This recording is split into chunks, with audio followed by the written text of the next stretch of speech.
پیش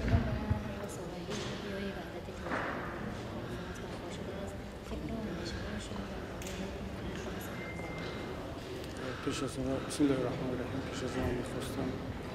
با استفاده از این فرصت همه هموطنان رو به جشن وحدت تبریک بگویم و اظهار منتداری کنم به برگزار کنندگان این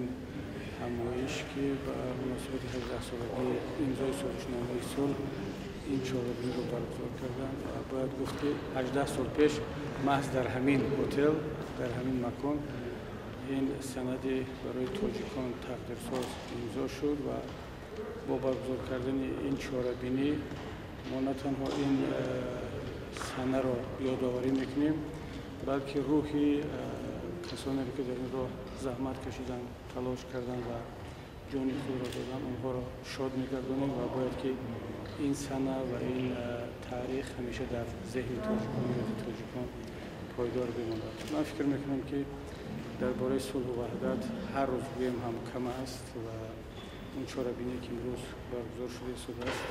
باور دارم که سهم خود را در